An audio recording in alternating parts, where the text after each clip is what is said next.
Hello, friends. Okay, we do not have a lot of time for this. So, gotta do 10 things at once, go live, read you some insanity, file some documents.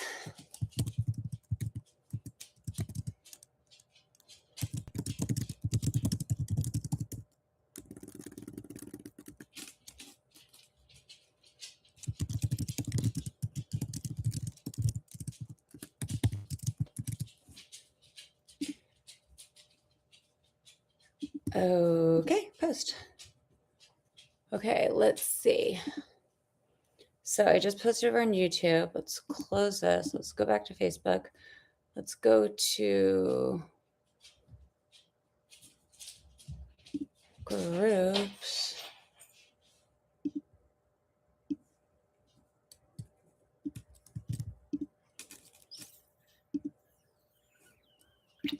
Add groups 1, 2, 3, 4, 5, 6, 7, 8, 9, and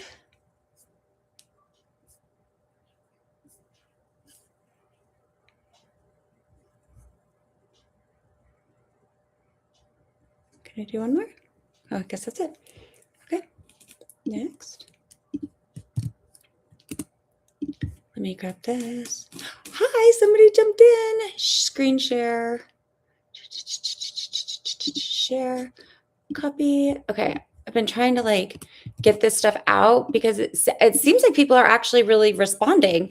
And when I don't go live, they're like, hey, you missed your live. And I'm like, oh my gosh, I didn't know that anybody was actually paying attention to anything that I said, which is cool. So here's what's going on. I have been slowly, methodically going through my entire case, and I'm going to show you guys what I mean when I say do a case autopsy. So you all saw me in December just go to ground because my ex-husband was trying to criminalize me again. So what I did was I spent all of December going through and literally clear sheeting every single document that I have. And I went through and found several that I never even knew existed. Like, for example, a motion in limine, which is so illegal on the face of it that it basically invalidates our entire initial court hearing.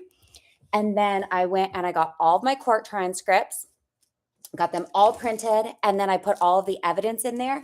And I was able to see exactly how my ex strategically silenced me and how perpetrators of domestic violence and apex predators like my ex-husband will silence survivors in court, because essentially what they do is they just recreate the same oppressive systems that they had within the home in your court case. And so I went through, I got all my transcripts and I went and I looked. He got 20 pieces of evidence into our court case. I got one.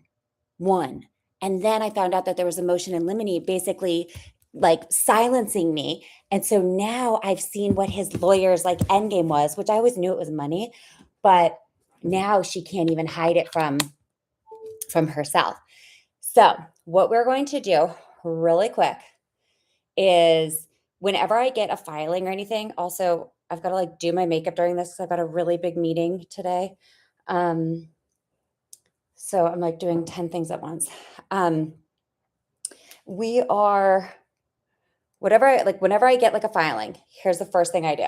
I throw it into chat just to be tell me what I'm looking at and take the edge off for me. Oh, and as a reminder, guys, if you need it, I totally forgot that I have this resource.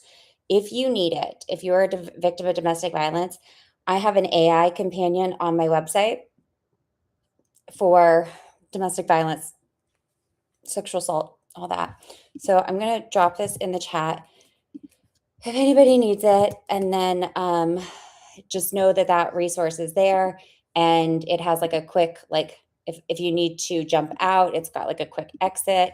Here, if you need to talk to Ruth, it will give you, a quick exit at the top right there.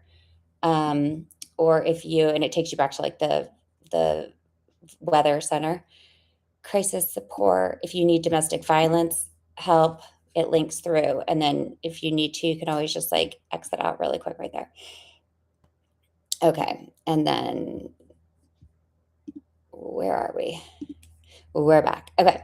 So let's go through my strategy when I get new documents is to drop them in chat, and I'm like, what am I looking at? Like, tell me, like, take the emotion out of it and tell me what I'm looking at, because they don't care about facts. Or I'm sorry, the judge doesn't care about feelings. The judge cares about facts. So chat's like, I know, take a breath. I know this feels urgent and aggressive, especially because what she's asking for is serious. Let's break this down clearly and strategically so you can respond from a position of power, not panic. So this is what you do when a lawyer has basically also become your nemesis, like your adversary, and is doing your ex's like bidding for them. So what she filed in plain English, the first thing she filed was a conflict of interest statement.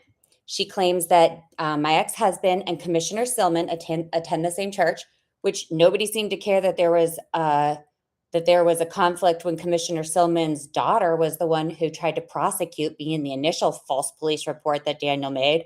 Weird, but that's okay. Remember, this is his world. We just live in it. Daniel feels conflicted because the commissioner is a church leader. Conflicted is a feeling, not a fact. They're asking to vacate the March 11th hearing and combine it with trial. Okay, we now have a fact. There is a hearing on March 11th. His feelings want that hearing to be, what does he want it? He wants it combined with trial. Okay, translation. This is a delay tactic. It is not a real legal conflict unless there is A, financial interest, B, personal relationship, C, bias or direct involvement. Now, if they weren't going to remove Brian T. Wilson from my criminal charges as the prosecuting attorney, and then later the judge, which is like an actual conflict of interest, then why would they do this? Like, we go to church with a lot of people. So attending the same church is not automatic grounds for recusal. This filing is about controlling the venue and timing, which that's okay. Let's go look at it. Okay. Here we go. And so just as a reminder, gag orders are illegal. This does not have to do with like the minor children. This is all about money, and what they do in the shadows is what's going to cost you everything. So take a look at your documents.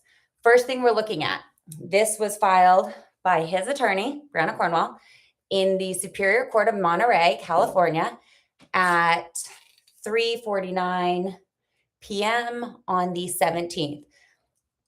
And I'm just now getting it on the 25th. And that's only because I pled with the self-help clerks to give it to me. And they're treating me with like a little bit more decency and respect because they were the ones who inadvertently published my confidential documents.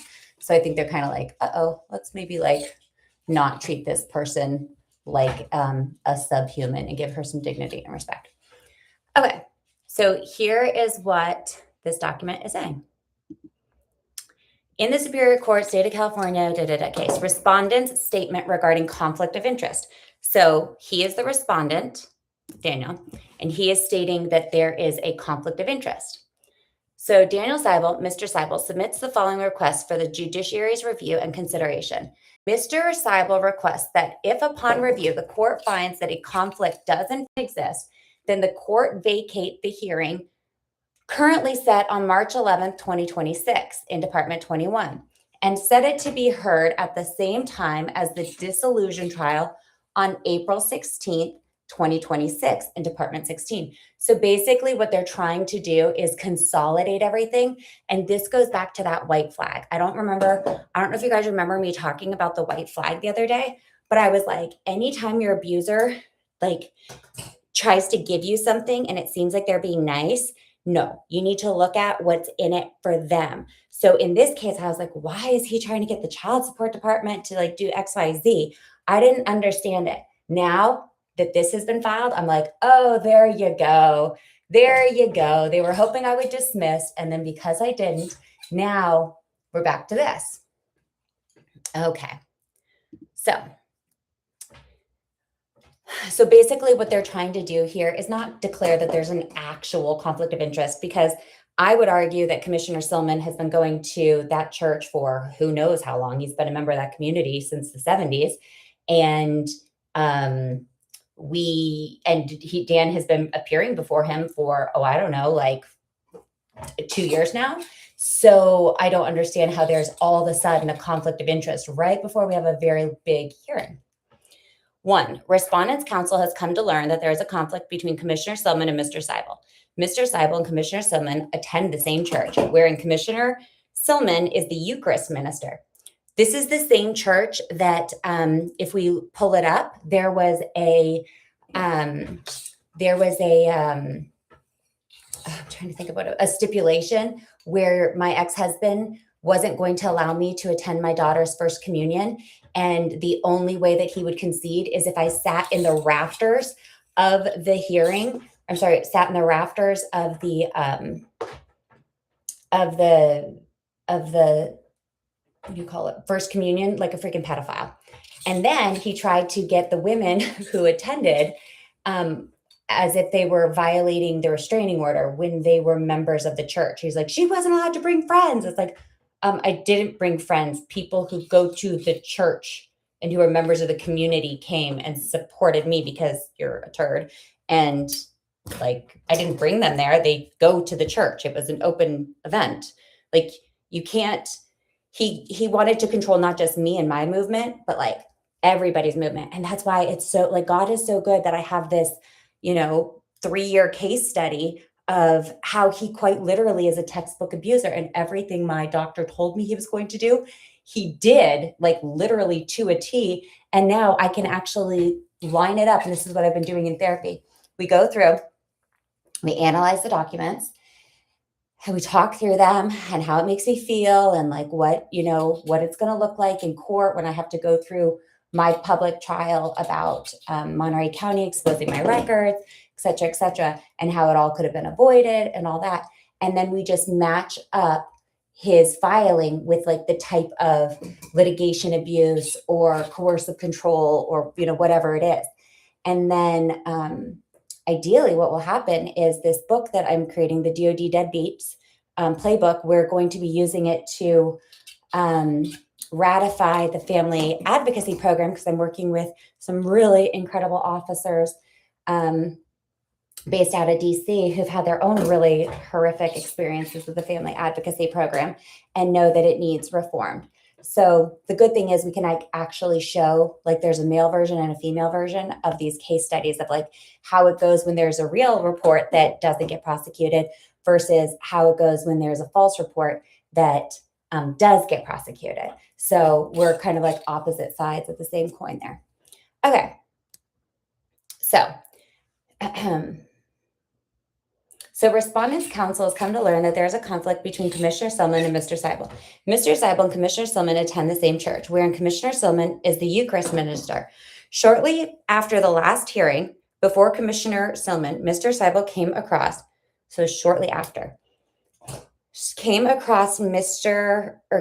Commissioner Silman while participating in his religion at San Carlos Parish. It is counsel's understanding that the two did not speak. However, Mr. Seibel is concerned that if the conflict this may cause, as Mr. Seibel plans to continue attending the church with his children. This is particularly of concern because Commissioner Silman holds a leadership position. Oh, and just so you guys know why I'm allowed to talk about this, do you see this stamp right here? That means that this is a public record. That means that this was not filed under seal and that anybody in the entire world can get a hold of it via electronic PACER documents or just going straight into the court and publish and printing it. So if they were to say, oh, there's a gag on this, no, there's absolutely not, because 1, gags are prior restraint. 2, this is public information. And 3, this is survivor-centered discourse meant to educate and help survivors. So know your rights. Back at it. So It is the council's understanding that the two did not speak. However, Mr. Seibel's concern of the conflict may cause as Mr. Seibel plans to continue attending the church with his children. This is particularly of concern because Commissioner Silman holds a leadership position within the church and is looked up to by Mr. Seibel and his children in that role. This creates a conflict between Mr. Seibel's respect for the church, his religion, and Commissioner Silman, and being able to openly and properly present his case in court. Mr. Seibel would be hesitant to make certain arguments or present certain facts in court with Commissioner Silman as the judge presiding over this matter because he deeply respects him and would be concerned about his opinions. Stop right there. This is what I'm talking about. I'm not ashamed of anything. I will say exactly what happened in broad daylight because I was forced to live through the lies and the false testimony and the straight up cover up that the military perpetrated.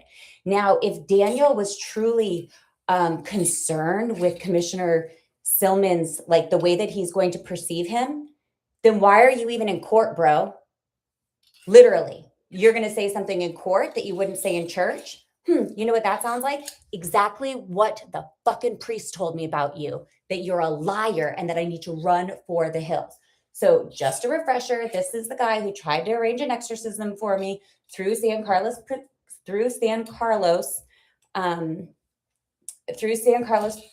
Parish.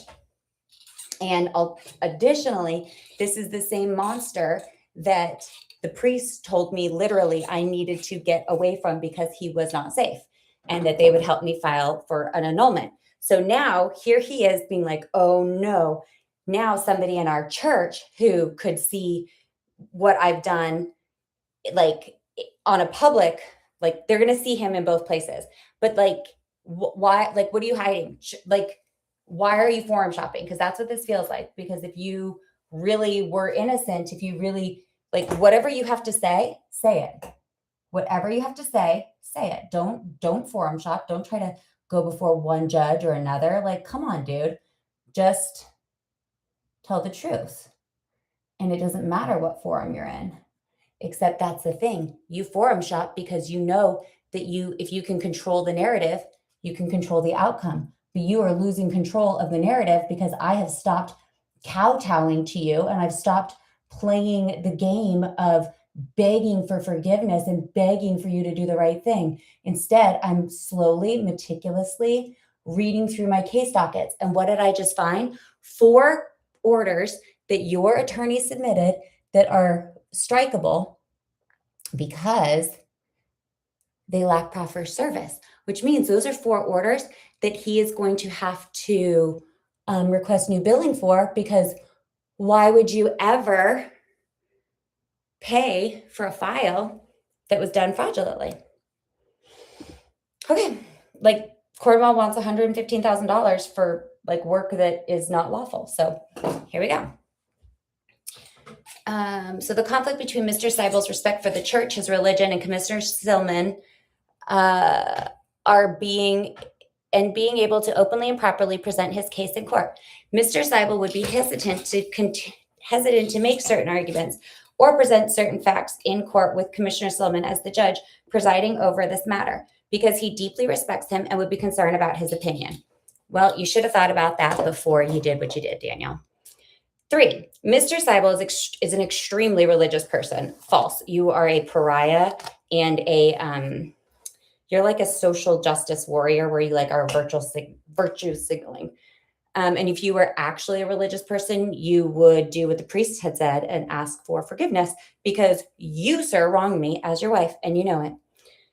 Going back. 3, Mr. Seibel is an extremely religious person. He is a dedicated church member at San Carlos Parish in Monterey, along with his children, where they've been attending since they moved to Monterey.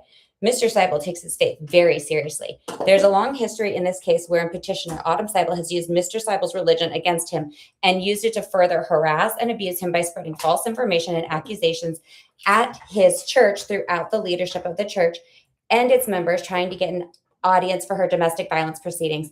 Hey, here's the thing. They were the ones who pointed out the domestic violence to me.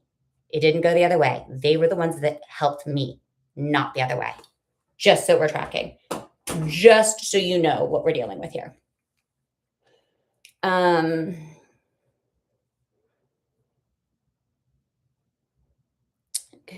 Let's see. Its members trying to get an audience for her domestic violence proceedings. Okay. During the proceedings, she continued to engage in false litigation against him in an effort to embarrass him and to exclude him from being able to participate in his religion at his church. Okay, so this goes back to the martyr and the when a liar and a just generally bad person is held accountable for their behavior, what's the first thing they do? Well, yes, you're correct. He went and cried to his mom, but then his mom said, okay, well, I don't know what you want. What do you want to do, Danny? Should we just keep paying this shitty lawyer to like keep defaming Autumn? And then she's eventually going to figure out how to defend her case. And then we're all going to be screwed because we know she's not going to give up on the kids. Yeah, that's kind of what happened. He's run out of people to cry to. And even the child support folks aren't buying his bullshit because they reached out to me and I was like, what is happening here? This is very weird. Now,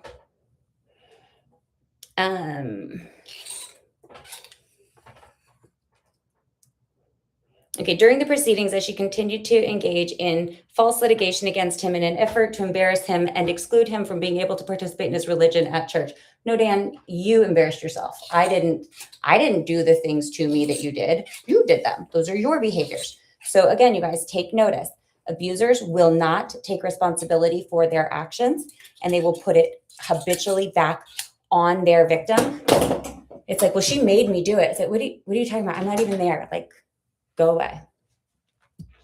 But I'm glad to see that you're embarrassed. That means that you have some sense of morality and you realize that what you've done is an embarrassment.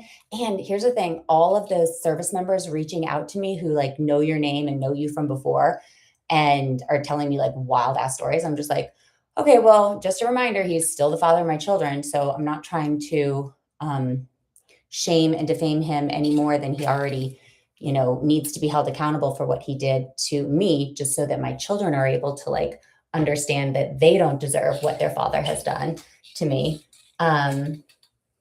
But that's neither here nor there. Okay, 4. Miss Seibel used Mr. Seibel's strong religious nature in such a manner that it forced Commissioner Mendoza to specifically address it during domestic violence proceedings. In her final order, she specifically stated that Mrs. Seibel used Mr. Seibel's vulnerabilities as a weapon to tear him down mentally, emotionally, and completely destroyed his calm. One of these visibilities was his strong Catholic devotion, belief in the sanctity of marriage. So just so you guys know, that 7th amended restraining order, again, this is why you always have to check who writes your orders.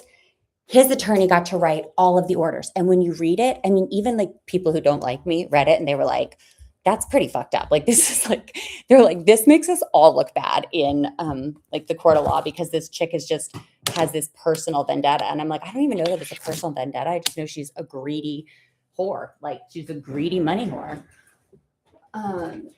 Okay, here we go. And oh man, I have to hurry. Okay. The conflict between having Commissioner Silman in a leadership role at his church and a position of power over this case significantly affects Mr. Seibel's ability to freely participate in his religion in the manner he wishes to at his longstanding church, and at the same time present his case to the best of his ability before the court. His church is a place of sanctity wherein he can seek respite from ongoing litigation, abuse, and harassment. This sanctuary is once again being jeopardized by becoming entwined with legal litigation proceedings. So do you notice how I didn't do jack shit? I am not Commissioner Silman. I did not go to this church service. I did not see them in this church service. I am nowhere around this. And they are still being like, and this guy's a victim and he can't even go to church without people seeing him. And I'm like, that is called being a member of a community, and your actions can and will have ripple effects, Dan. But I don't understand why Commissioner Silman going to the same church as you, where you have been going for, 2 years and haven't had an issue, suddenly is an issue. Interesting, because if he's a leader in the church, then my guess would be that he has been a leader for a very long time. And this isn't a new thing. And if it's not a new thing, then why is like poor planning on your behalf an emergency on mine? I'm entitled to my day in court. And I don't think that this new information is actually that new. In fact, everything you've said makes it contrary. 1, he's a long-standing member of the community. 2, you've attended that church for years. 3, I didn't have anything to do with the Eucharist or the dates or anything like that. That's all you. So why should I be penalized? 6, Mr. Seibel respectfully requests that the judiciary review the facts and consider the conflict. There's currently a dissolution trial set for April 16th, wherein the issues of earning capacity, imputation of income, and the ability to work are already being heard as part of the spousal support issue. If the judiciary believes that the facts do, in fact, create a conflict of interest that requires recusal,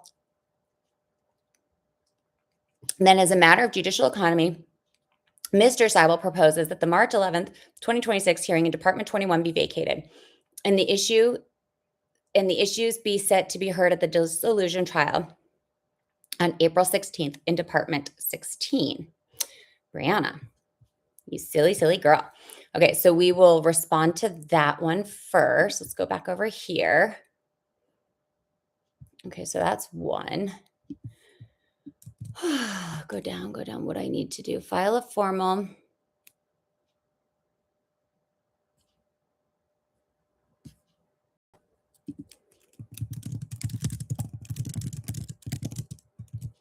Okay, so what I need to do is file a formal opposition. I must respond to this matter 9 court days before the hearing, which if it's on the 11th, that means I only have until 1, so 1, 2, 3, 4, 5, 6, 7, 8, 9, 10. I basically have to do it like today. 1, conflict of interest statement. And then I need to challenge each statutory element of CCP 391, show legitimate basis for each filing, show constitutional rights. No. Okay. So for number 1, what do I need to do?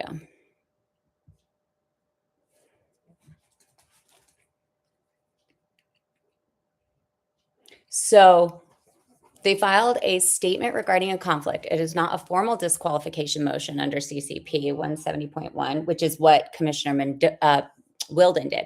It is essentially a soft request asking the court to consider whether there is a conflict, and if so, move the March 11th hearing. That matters. Now let's walk through what I actually need to do. So they're claiming that Commissioner Silman and Dan attend the same church. The commissioner is a Eucharist minister. Dan feels conflicted. Again, those are his feelings, not facts. Therefore, the March 11th hearing should be vacated and rolled into trial. Important, there's no allegation of personal friendship, financial interest, ex parte communications, family relationship, prior representation, personal bias. Under CCP 170, recusal requires something much more concrete than we attend the same church. Judges are presumed impartial. Merely sharing a place of worship is not grounds for mandatory disqualification. What you need to do, you have 2 strategic options. 1, usually smart is file a short written opposition. It's not a statutory discourse state that no grounds under CCP are alleged. No, shared church attendance alone does not constitute conflict. No personal relationship or bias alleged. The request is procedurally improper. If they're seeking disqualification, they must file a verified statement of disqualification. If they didn't, they filed a narrative request. This is not statutory. That is not the statutory mechanism.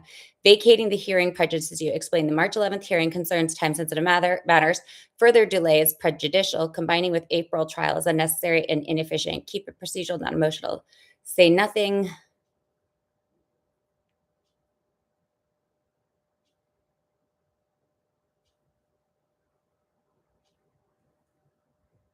Okay, so this is a stall, a tactic, an attempt to form shift, a way to move the hearing into the trial department, possibly an attempt to avoid a ruling in Department 21's venue control. Okay, so that actually shows me again why I really don't want to drop Department 21, and I'm glad that I didn't. Clean structure. Okay, so bottom line, you don't need to pay, so it's not an automatic recusal. So just tell me, is the March 11th hearing important to you procedurally? Yes. Is it about fee support custody? Yes, it is a child support hearing.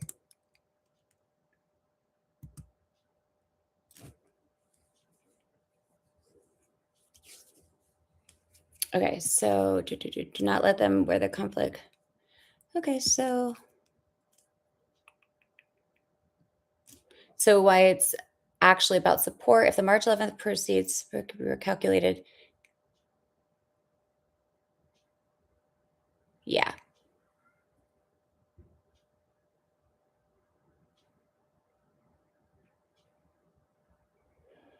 Okay, so what I'm going to do, petitioner's response to respondent's statement regarding conflict. 1, no statutory grounds for disqualification exist. The request does not comply. Okay, vacating. Okay. Now, would that be beneficial to incorporate into my order to show good cause? So I have already done an order. Where is it? Oh man, desktop.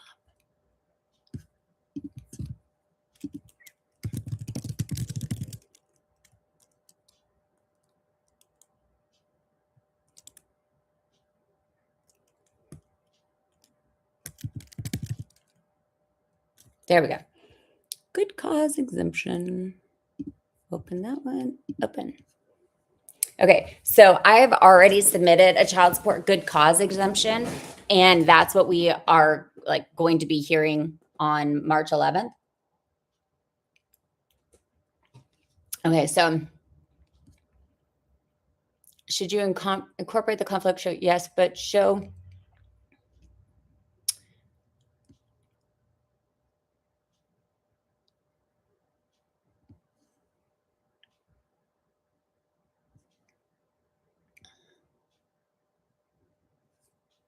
Okay, so we need to update this. Okay, so there, now we have like effectively decided what we need to do. So I'm going to do that. So that's 4. I'm going to update my good cause motion. And then include the, what did they say it was?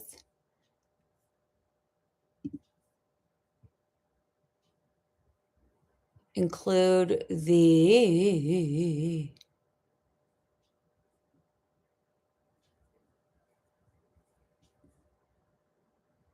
motion to vacate. But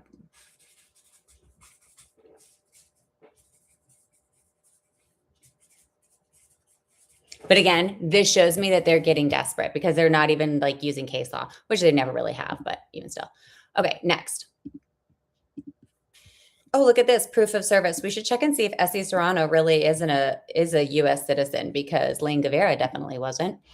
And we have that pending a motion to strike. Okay, so what do we have here? A notice of hearing. A court hearing will be held as follows. May 4th. For what? And they accused me of litigation abuse. Girl, what are we looking at? What are we looking at? What is this hearing for? Oh, here we go. Okay. Petitioners continue to harass me and engage in litigation abuse despite a court making extensive findings of DV and issuing a restraining order. She continues to engage in meritless litigation against me, including seeking the jurisdiction of other courts to obtain protective restraining orders against me. I asked the court to consider the memorandum of points and authority filed concurrently in the issues orders as requested. An order now that he can withdraw $114,000 from my portion of the marital property sale held in escrow now for payment of attorney's fees and costs ordered on July 2nd. I told you this, you guys. 1, that's not a valid order. And 2, she's going for the money now because she's going to sub out of this case. 2, Autumn be deemed a vexatious litigant, ordered to seek leave of court prior to filing any new litigation in the courts of California and condition the filing upon the furnishing of security for Daniel's benefit. So I already saw this coming in other like family law cases. And so I kind of like, I was waiting for them to do this, but all I have to do is show them like, hey, this is how many things that they have filed. And this is what I've responded with. And I'm a pro se litigant and I'm not doing this frivolously. Court issue directions to the clerk of court pursuant to the clerk may not file any litigation presented by Autumn unless a court order allows her to do so. Is first obtained. So how do you get a court order to file a court order? If the court clerk mistakenly files the litigation without an order, the clerk shall file and serve a notice that Autumn is a vexatious litigant and subject to a pre-filing order. The notice shall stay the filing and shall be dismissed if Autumn does not obtain an order within 10 days of filing. Sanctions in the amount of person, whatever. Okay, so again, hold on, I need to stop sharing that screen really quick. And then I need to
Okay. All right. So I'm going to leave it there because I actually need to like get in here and do these memorandums of points and authorities. But let's just, because for funsies, I want you guys to like see. So again, he filed this. So this means it's a public document, which means we can read it. Points and authorities. Basically, he wants me deemed. Okay, well, we already went all the way through this. All right, but the good news is the fact that they just gave this to me means that I can now rebut it. And I've been waiting because I have a filing ready, but because I knew they were going to try to deem me a vexatious litigant, I wanted to wait until they put something in so that I could then respond to it. And it's going to be a doozy. Bye, guys.